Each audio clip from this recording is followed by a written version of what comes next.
je leur donnerai un même cœur. Il y a certains versets que quand on lit, on dit Dieu est Dieu. Amen. Chaque fois que j'ai lu cette parole, je me pose la question de savoir si nous aurons les mêmes cœurs là, au ciel ou c'est sur la terre. Parce que c'est étrange, comme le cœur de l'homme peut être insaisissable. Et quand il dit qu'il va nous donner un même cœur, c'est un cœur qui a les mêmes pensées.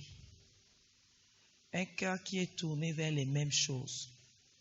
Un cœur qui a une fondation et un fondement en Christ et qui a la crainte de Dieu. Un cœur qui veut à tout prix, puisque nous donner le même cœur, veut dire qu'il voudrait qu'on regarde dans la même direction. Qu'on ait le même langage. La même marche. Et je me suis toujours posé la question de savoir, c'est le rassemblement des saints que toi tu auras choisi qui marchera comme ça, ou c'est que c'est tout simplement un peuple qui est un peuple. Alléluia. Parce que nous voici à l'église. Si on commence à percer les pensées des cœurs là, s'ils commencent à se révéler, chacun a sa direction ici. Hein. Oui, chacun d'entre nous a sa direction là où nous sommes assis et assises là. Oui. Vous allez voir, je ne sais pas quelles sont vos fondations et quels sont les fondements, mais je me dis, si vous êtes assis là, c'est en Christ que tout est établi. Mais si on dit que chacun libère son cœur dans la sincérité, dans la vérité des pensées de son cœur, vous serez les uns et les autres surpris. Vous serez très surpris que la base n'est pas l'amour, c'est autre chose. Chez certaines personnes. Chez d'autres, c'est un amour, mais falsifié. C'est une attention particulière, mais ce n'est pas de l'amour. Il y a des choses, vous allez, par le Saint-Esprit, il va vous donner le discernement des esprits. Si vous ne l'avez pas déjà. C'est pour dire, je pose toujours la question que même cœur, Seigneur, même cœur, c'est quand tu seras venu ou quand tu auras déjà préparé les gens, ceux-là, quand tu vas les mettre dans un endroit bien précis, déjà même quand il va venir, chacun va monter au niveau où il sera. Si tu as marché bien, même qu'à l'église, fais-le. Je ne veux pas dire que ça n'existe pas parce que c'est la parole de Dieu. Je ne peux pas confesser ça. Parce que si on perce nos cœurs ici, il y a certains qui vont monter au premier niveau là sans escalier. Parce qu'ils vont crier et ils vont seulement partir une fois. Parce que les pensées de nos cœurs sont des pensées qui sont éloignées. Très éloignées de ce que Dieu veut. Si le Seigneur a sanctifié ton cœur, dont tu as sa crainte, alléluia, dont tu t'efforces chaque jour, tout seul, tu n'as pas besoin de gardien, tu n'as pas besoin de quelqu'un qui va venir veiller sur tes voies. Toi-même, par la grâce de Dieu, tu veilles sur tes propres voies. Tu ne triches pas de temps en temps parce que tu ne faillis pas de temps en temps volontairement parce que tu sais que le Seigneur est avec toi et toi avec lui. Et que si tu tombes, parce qu'on peut tomber sans préméditer, on peut faire une chute pour avoir manqué de vigilance. Ça, Dieu le sait. Mais le même cœur, ça veut dire, je me soucie de toi. Tu te soucies de moi. Je te garde comme tu me gardes. Je ne veux jamais que le mal sorte de moi pour t'atteindre. Et c'est vice-versa. Mais vous allez voir. Asseyez-vous bien. des gens qui sont à l'église qui n'ont pas les dispositions du bien. Et on aura le même cœur comment? Bien-aimés, on aura le même cœur comment? Ceux qui ont compris s'efforcent. Il y a certains qui refusent de fournir cet effort parce qu'ils trouvent que, je ne connais pas les raisons, bien-aimés. C'est pour cela que pour que la communion fraternelle soit à l'église, c'est très, très, très difficile. C'est très, très difficile. Le même cœur, si le Seigneur donne un message, il dit, mes enfants, je voudrais que vous alliez à gauche pour m'adorer. Vous allez entendre celui qui se dit enfant de Dieu là. Moi, j'avais mon voyage. J'ai une occupation. Alors que quand un message tombe, ça veut dire qu'en ce moment-là, quand nous allons obéir pour aller tous à gauche, d'un seul cœur, le Seigneur va se glorifier. Mais vous allez entendre les intelligents, les sages, pour ne pas dire entre parenthèses, les antichrists, commencer à sortir des programmes qui ne tiennent pas. Quand un message est descendu, si tu sais que le Seigneur est le Tout-Puissant de ta vie, dès que le message descend, tous les autres programmes sont nuls.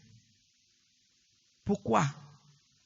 Parce que s'il savait que tu avais quelque chose à faire d'important pour ta vie, il n'allait pas donner le message sachant que tu ne seras pas là. S'il donne, ça veut dire que tous les programmes que nous avons, c'est sa volonté qui est prioritaire. Le même cœur, ça veut dire, comme dernièrement le Seigneur me parlait, il me disait, est-ce que les chrétiens, vous voulez comprendre? Si quelqu'un a de bonnes dispositions dans son cœur te concernant, c'est ce que tu dois rendre à cette personne. Est-ce que quelqu'un comprend? Soyez très attentifs. Si quelqu'un est gentil envers toi, rends-lui sa gentillesse. Est-ce que vous comprenez très bien? Si quelqu'un est bon envers toi, rends-lui sa bonté. Parce que parfois quand on parle comme ça. Si quelqu'un est poli envers toi, rends-lui sa politesse, puisque le fait d'être poli envers toi, c'est une semence. Donc la personne a sémé la politesse dans ta vie. Maintenant, tu as vu comment elle a agi, toi aussi agis de la même façon. Quelqu'un va me dire, donc si quelqu'un m'a insulté, c'est une semence, je dois aussi insulter. Non, c'est là où on comprend que nous sommes de Dieu et ceux qui ne sont pas de Dieu. Celui qui t'a injurié, en retour, toi tu refuses cette semence parce qu'elle n'est pas de Dieu. Toi, tu la pèses. Parce qu'en général, quelqu'un est poli envers toi. Toi, tu es mal poli. Non, non, non. Il faut rendre ce qu'on vous donne. Ayez ces dispositions, vous allez facilement vous en sortir. Si quelqu'un a souvent un grand sourire, alors toi aussi, rends-lui ce grand sourire. Tu es contente, tu n'as pas mangé, tu as les problèmes, rends ce qu'on a sémé dans ta vie. C'est facile. Pourquoi? Quand quelqu'un ne rend pas ce qu'on lui a donné, ça suscite des problèmes dans la vie de l'autre qui a sémé. Et ne me dites pas que la semence était mauvaise. Non. Si c'est une semence, elle doit mourir et germer et porter du fruit. C'est pour dire les cœurs. Il y a beaucoup de blessures, beaucoup de choses dans les cœurs. Je vous en supplie, faites le ménage dans vos cœurs. Faites le ménage dans les cœurs pour que nous tous nous ayons la même direction. Un seul cœur et un seul cœur. Tout le monde ici a été blessé quelque part. Vraiment, celui qui n'a pas été blessé est un ange. Il y a au moins quelque chose qui a retenu ton attention quelque part. Alléluia. Même si tu as su digérer, mais ça t'a quand même bousculé. Quand le Seigneur parle du même cœur, c'est pour dire à quelqu'un, c'est possible. Ça se doit même, puisque c'est lui qui le dit, donc c'est la vérité, donc ça peut arriver. Alléluia. Et c'est pour dire à quelqu'un aujourd'hui que le pardon, le cœur de l'enfant s'est passé à autre chose. Le cœur d'un enfant s'est passé à autre chose. Le cœur d'un enfant s'est passé à autre chose. Le cœur d'un enfant ne reste pas sur les mêmes choses. À ruminer, à ruminer, à ruminer, à ruminer, ça ne sert à rien. Ça ne sert à rien. Dès que vous allez comprendre que tout ce que le Seigneur a fait est bon, vous allez laisser tout tomber.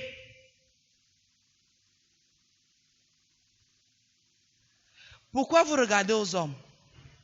Le Seigneur ne va pas utiliser les animaux pour que quelqu'un d'entre vous comprenne. Il va utiliser un être humain comme toi pour disposer ton cœur à comprendre. Oui, le diable va venir. Même quand le diable utilise quelqu'un pour que tu comprennes, parce que moi je veux même dire ça d'une façon pratique. Quand le diable va toucher quelqu'un, c'est que Dieu même aussi veut que cette personne-là te donne une leçon. Est-ce que quelqu'un comprend? Il y a des gens qui ont le cœur bizarre. Il faut guérir nos cœurs. La vérité n'est pas dans l'homme. C'est par la grâce de Dieu que la vérité est notre partage. Par le Saint-Esprit. Je dis bien, par le Saint-Esprit. Le même cœur. Dès que vous êtes déjà deux, si vous n'êtes pas vigilant, il y a quelqu'un qui n'est pas avec l'autre. Et l'autre qui est totalement avec l'autre. Est-ce que quelqu'un comprend? C'est pour cela que tous chrétiens, quand vous venez à l'église, la parole de Dieu secoue nos cœurs. Secoue nos cœurs. Parce que ce qui est de l'homme, ce qui est de la chair, ce qui est de l'éducation égoïste de l'homme, le Saint-Esprit doit couper ça pour mettre dans le cœur du chrétien la communauté. La communauté. Quand on dit, on va acheter un micro à l'église, tout le monde doit participer. Écoutez attentivement. Celui qui ne participe pas n'est pas bien. Je ne veux même pas entendre que je n'ai pas. Pardon. Je ne parle pas sur ça. Je ne veux pas m'attarder. Tout le monde a 5 francs. Tout le monde a 10 francs. Tout le monde a 25 francs. Vous écoutez ce que je dis là? Je sais pourquoi je commence à 5 francs. Je sais pourquoi je vais à 10 francs. Je sais pourquoi je dis 25 francs. Parce qu'en général, ceux qui ne veulent pas participer, je n'ai pas d'argent, mais tu as 25 francs sur toi. Tu as 50 francs sur toi. Tu as 100 francs sur toi. Pourquoi tu minimises? Parce que tu as les dispositions égoïstes. Ce qui fait qu'on ne peut pas avoir le même cœur. Dieu sait ce que tu as.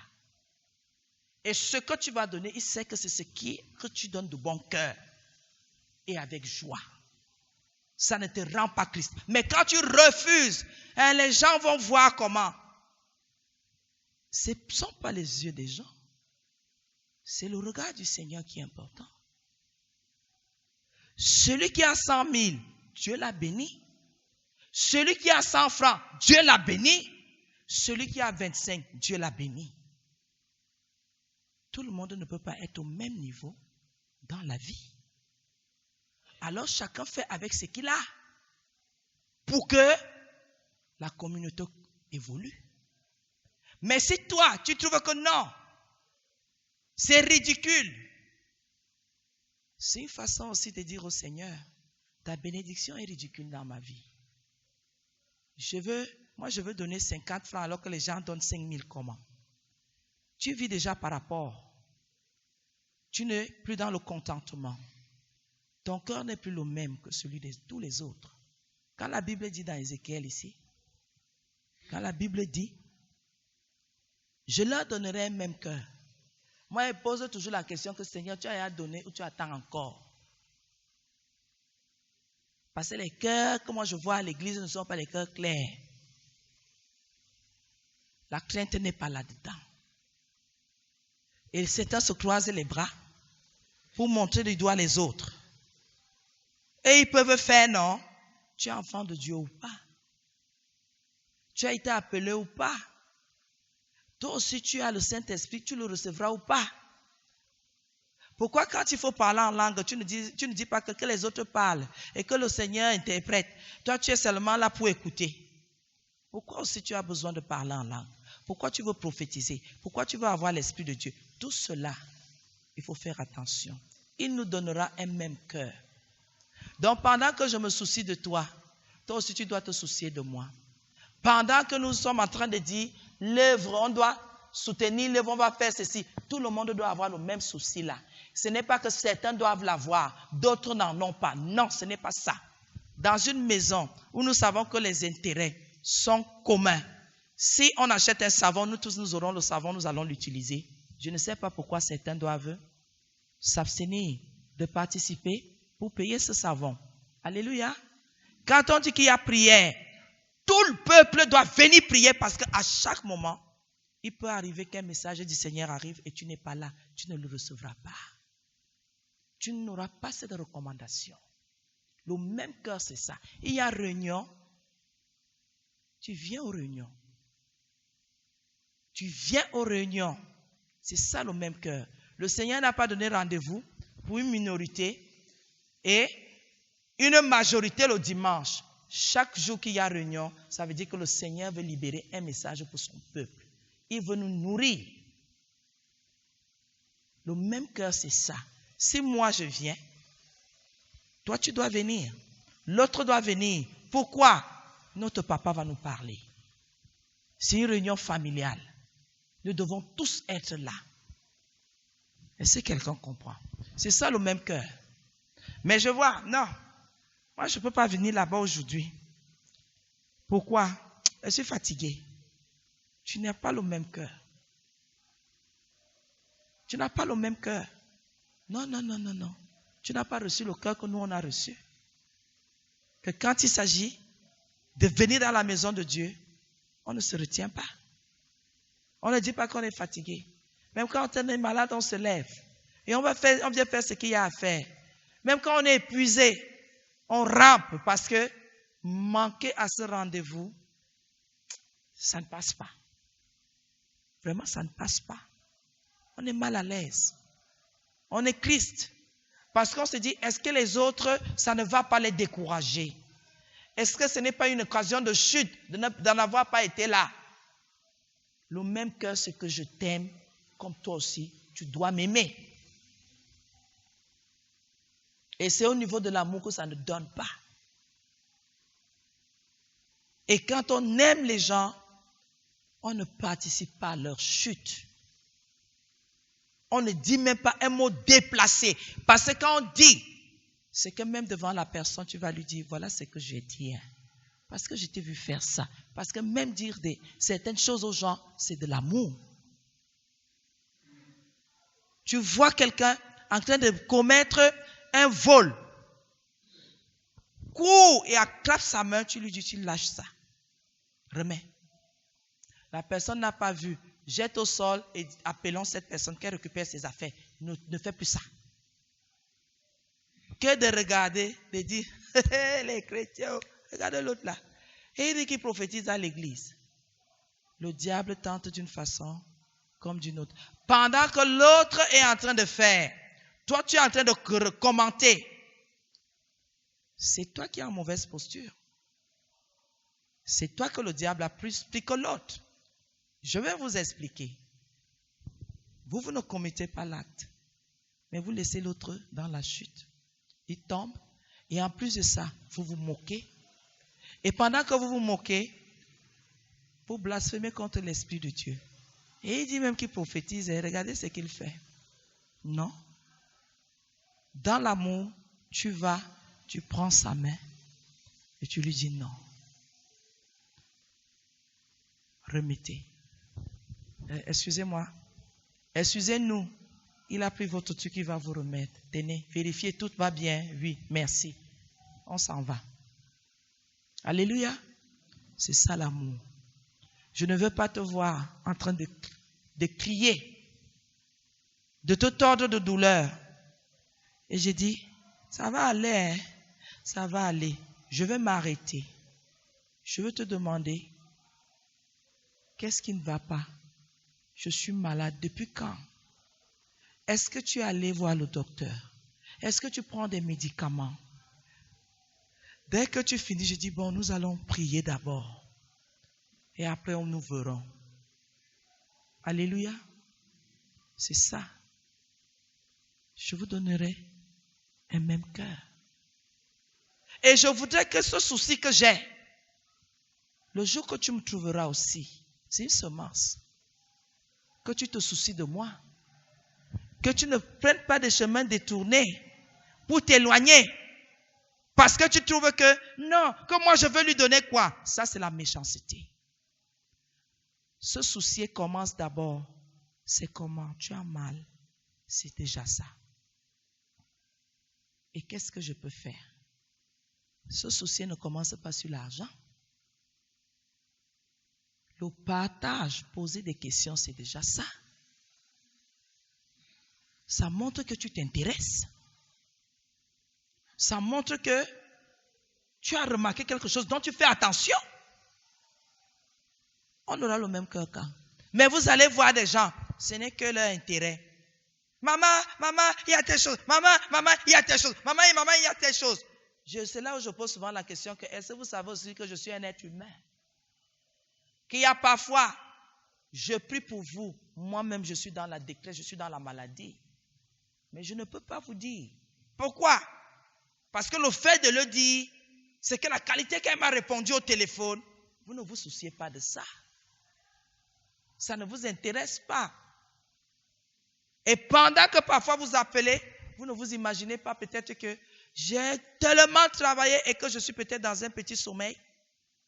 Et quand le téléphone sonne, ça me réveille, je ne dors plus alors que je suis épuisé. C'est ça aussi l'amour. De voir qu'à cette heure-ci, est-ce que je peux? Est-ce que c'est possible? Est-ce que maman n'a pas eu une journée qui l'a secoué? Est-ce que... Non, le chrétien ne connaît pas ça. Le chrétien, quand il a besoin, alors que si on nous a donné le même cœur, ça te fait te soucier de moi. Comme moi aussi je me soucie de toi. Normalement, je ne devais souffrir de rien. Je veux le dire comme ça. Amen. Quand je dis ne souffrir de rien, si j'ai besoin d'un coup de main, je dis, vous, j'ai besoin de vous à la maison jeudi. J'ai besoin de vous à la maison vendredi. Quand vous arrivez, je dis, voilà les petites choses que j'ai accumulées parce que j'ai trop travaillé. Faites ça pour moi. Mais que j'essaye un peu, vous allez entendre. Elle voit que nous, on n'a rien à faire chez nous. Pourquoi nous, on a fait ça chez elle? Quand vous m'appelez à n'importe quelle heure, vous ne voyez pas aussi que je dors? Vous ne voyez pas que moi aussi, demain matin, j'aurai des choses à faire et que mon couper le sommeil va faire que je sois fatigué demain? Non, vous ne voyez jamais ça. Il n'y a que votre côté qui est pris en compte. Le mien n'est pas pris en compte. Alléluia. Je suis en train de parler simplement. Hein? Ne vous en faites pas, c'est pour les bonnes dispositions de nos cœurs.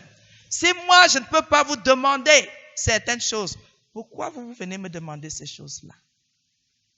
Si vous me refusez ce genre de choses, pourquoi vous voulez que l'autre fasse ça pour vous? Est-ce que quelqu'un comprend? C'est la justice. Hein? Si tu ne veux pas faire quelque chose pour l'autre, pourquoi tu as les dispositions à attendre ça de l'autre? C'est pas bon. Ce n'est pas bon. Tu ne peux pas laver les pieds de ton frère, laver les pieds de ta soeur, mais tu veux qu'on te lave les pieds. C'est quelle qualité de cœur? Ce n'est pas le cœur que Dieu donne. Le Seigneur donne un cœur humble, un cœur de service à nous tous. Tout le monde peut servir l'autre ici. Tout le monde.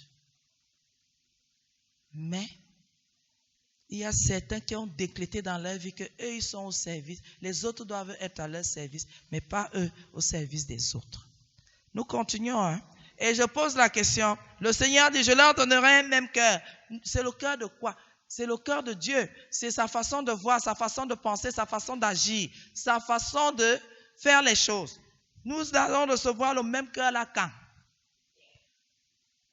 Et je mettrai en vous un esprit nouveau, le Saint-Esprit. Alléluia. Déjà dans l'Ancien Testament, tout avait été dit. Hein? Alléluia. Quand on a donc reçu l'esprit nouveau, ça veut dire qu'il y a des bases. Il y a une éducation que nous avons eue avant de recevoir cet esprit nouveau. Et quand cet esprit nouveau-là vient, il vient accomplir la mauvaise éducation que nous avons reçue. Est-ce que quelqu'un comprend?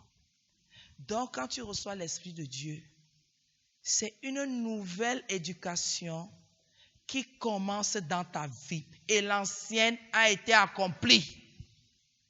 Pour ne pas dire qu'elle est morte. Parce qu'il y a certains qui sont à l'église, leur ancienne nature est toujours en train d'agir. Je mettrai en vous un esprit nouveau. Est-ce que depuis que tu pries, tu as ressenti que tu as reçu un esprit nouveau? Qu'il y a quelque chose de nouveau dans ta vie? Que tu pensais souvent comme ça, maintenant tu ne penses plus comme ça. Tu avais souvent une façon d'agir là. Cette façon-là, tu ne comprends pas là où elle est partie. Tu as commencé à agir autrement. Tu avais une façon de regarder qui n'était pas claire. Maintenant, tu regardes autrement. Tu as d'autres dispositions. Ton cœur a changé. Alléluia. Alléluia. Un esprit nouveau. Ça veut dire ce que tu étais hier. Aujourd'hui, tu n'es plus la même personne. Parce que il y a un esprit nouveau que le Seigneur a déposé dans ta vie. Et dès qu'il descend, il prend place en toi. Tu ne peux plus être la même personne. Progressivement, cet esprit travaille. Et il travaille comment? Chaque fois que tu écoutes les enseignements, il établit cela en toi pour que tu puisses mettre en pratique. Pour que tu puisses mettre en pratique. Il n'est pas venu habiter en toi comme un cafard, comme une souris, ronger les portes, ronger les percer les sacs de riz. Non! Il est venu établir, il te fait déjà marcher ici-bas comme quelqu'un qui ira dans le royaume de Dieu. Et il te fait comprendre les choses, comment marcher, comment agir, comment faire, comment ici-bas avec les autres êtres humains.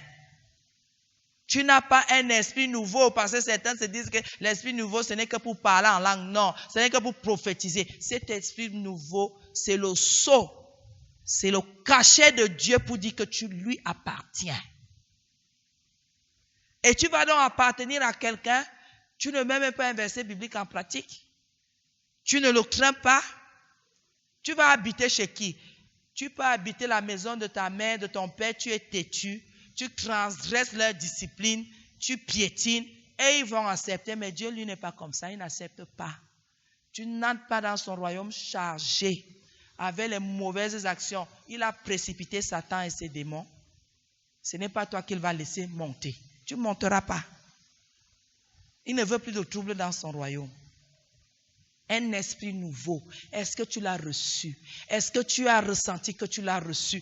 Et tu marches comment? Cet esprit te donne de la réserve. Au début, on est agité quand on l'a reçu. On est agité parce qu'il y a des choses qui se passent, on est fier. Mais après, le revers de la médaille, c'est que il commence à t'indexer. Toi.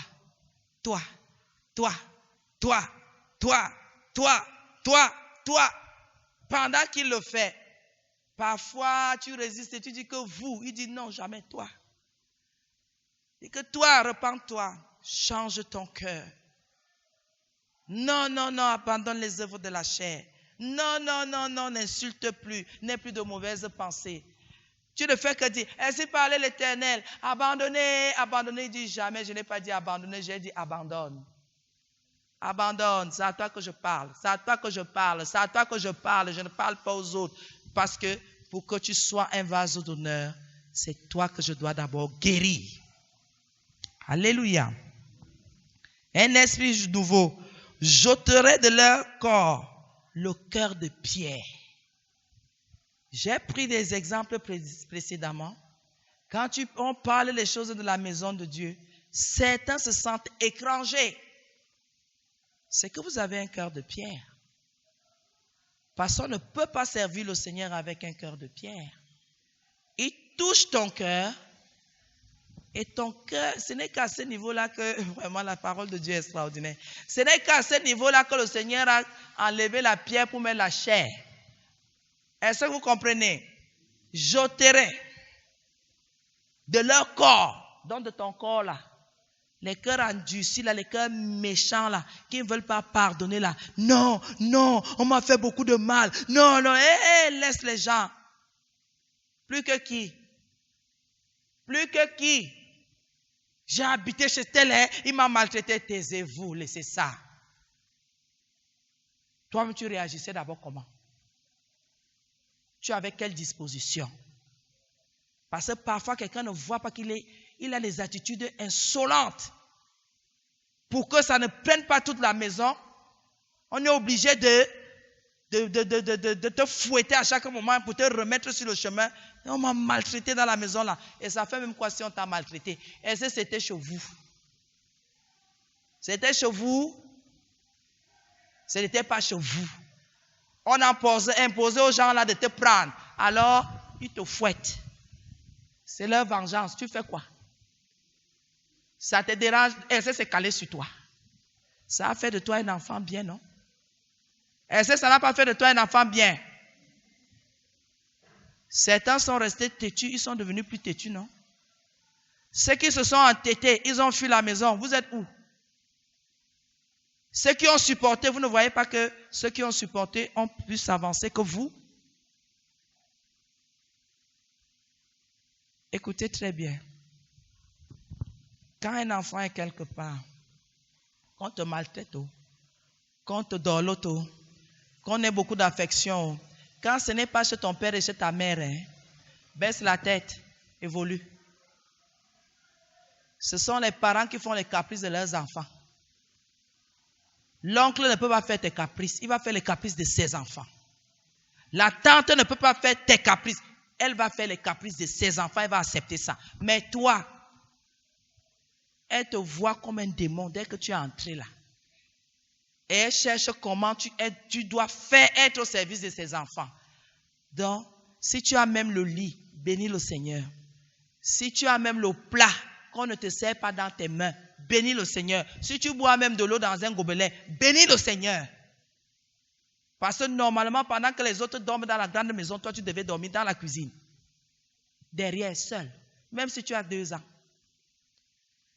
Donc si tu as dormi avec tes cousins, tes cousines, c'est que ces gens-là avaient même beaucoup de considération pour toi.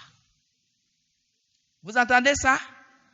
Parce qu'il y a des gens, la qualité que mon oncle m'a maltraité, parfois vous ne voyez pas que ça commence sur vos parents. Alléluia. C'est parce qu'il y a déjà quelque chose avec ta mère ou ton père que ça vient tomber sur toi. Donc il faut faire attention. Quand vous voyez un adulte maltraiter un enfant, ça veut dire que les 2 parents ne s'entendent pas et on lui a forcé la main, on l'a poussé à bout de vous accepter chez lui. Donc il faut faire attention. Maintenant, quand la Bible dit « j'ôterai de vos corps », j'ôterai de leur corps le cœur de pierre. Bien-aimé. Le cœur qui est à l'église, mais qui peut dire des grossièretés. Et fichez-moi le camp. Vous voyez quelqu'un de vous parler, il vous toise, fait les yeux comme ça, là, comme quelqu'un qui va faire l'épilepsie. Voilà les cœurs de Pierre. Voilà les cœurs de Pierre. Et j'en ai tellement vu à l'église. Que le Seigneur vous révèle le cœur de quelqu'un, dites ça à haute voix. Le cœur de Pierre va s'élever. Au lieu de se jeter, comme on dit dans Corinthiens, que quand le Saint-Esprit commence à se manifester, il révèle les cœurs. Le nouveau venu qui est entré tombe face contre terre pour dire que Jésus est ici. Non, vous voyez quelqu'un mettre la tête comme le cobra qui veut piquer. Qui? Vous me connaissez? Non, ça ne peut pas être vrai. Ça ne peut pas être vrai. Dans la Bible, on dit que quand le Saint-Esprit révèle les cœurs, on tombe face contre terre et on glorifie le Seigneur qui est vivant. Mais dès que vous voyez, le Saint-Esprit balance, pap, il n'y a même pas le rebond, quelqu'un est amorti, il attaque. Oh, oh. C'est un cœur de pierre. C'est un cœur de pierre. Cette personne a une réputation, cette personne a quelque chose qu'on ne comprend pas. Ce n'est pas de Dieu. Et la Bible dit, et je leur donnerai un cœur de chair. Vous savez comment le cœur de chair est, non? Tu pleures, je pleure. Tu as mal, j'ai mal. Je me soucie de toi parce que je t'aime bien. Par la grâce de Dieu. Alléluia. C'est très important, bien-aimé. Le cœur de chair. Il ne raisonne pas. Il comprend les choses. Vous savez, la Bible dit de ne pas marcher par la vue.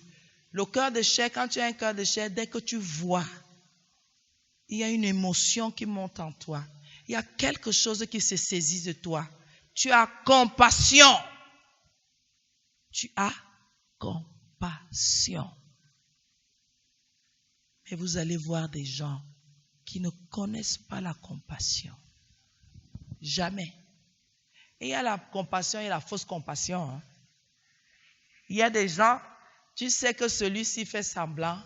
Tu parles, ouais, non. Celui qui fait semblant, il n'y a pas de ouais dedans.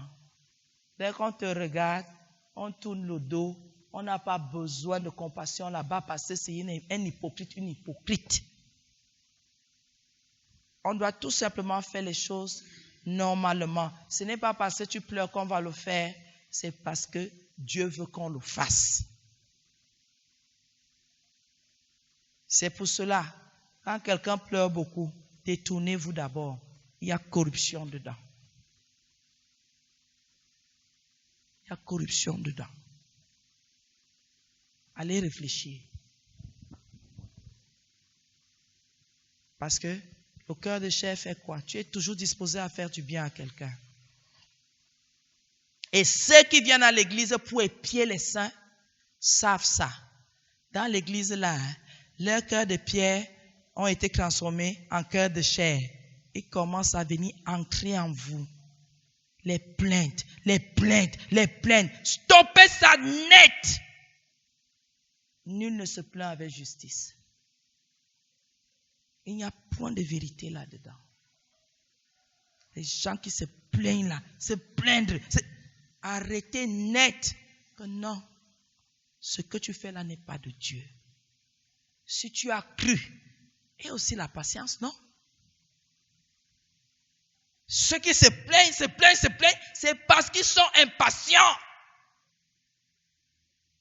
Et l'impatience suscite des choses pas bonnes.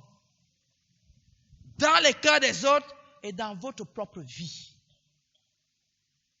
Puisque quand tu es impatient, toi-même ne pouvant pas produire certaines choses, tu pousses les autres à faire à ton rythme. Je dis jamais. Il faut savoir rester calme pour faire les choses selon Dieu. Ce n'est pas en se précipitant. Dès que tu te précipites, tu vas faire une bêtise.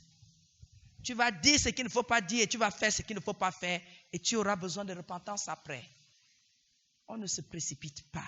On reste calme. Et passer dans le calme, tu peux élever la prière. Mais dans la précipitation, tu vas marcher selon la chair. Tu vas faire une œuvre de la chair et tu vas t'éloigner de la prière. Alléluia. La caractéristique du cœur de chair, c'est la sensibilité. Donc, quand quelqu'un a mal, toi aussi tu as mal. Quand quelqu'un souffre, c'est comme si la souffrance de l'autre se transmet. Quand quelqu'un est mal, tu es mal. C'est pour cela que quand on parle dans Romains des membres, si un membre est mal, si un membre est malade, tout le corps souffre. C'est de ça qu'on parle ici. Et le cœur de chair est toujours bien disposé. Mais il ne fait pas les œuvres de la chair. Parce que c'est le Seigneur qui transforme. Parce que quand quelqu'un est endurci, il a un cœur de pierre. Donc il peut voir quelqu'un en train de souffrir. Lui, il ajoute même la moquerie. Ou il te dénigre même encore. Il dit encore des méchancetés qui peuvent même te faire mourir une fois. Donc ici, le cœur de chair est bien disposé à bien tenir l'autre, à bien encadrer l'autre, à prendre soin de l'autre. Alléluia. Je suis en train de finir. Et le Seigneur dit, pourquoi il fera toutes ces choses-là? Afin qu'il suive mes ordonnances. Quelqu'un qui a un cœur de pierre ne peut pas suivre les ordonnances du Seigneur. Ne peut pas se soumettre à la parole de Dieu. C'est pour cela que comme nous sommes à l'église là, vous voyez les gens se rebeller, vous voyez les gens ne pas mettre la parole. Ces gens-là, leurs cœurs n'ont pas été transformés. Ce sont des cœurs de pierre.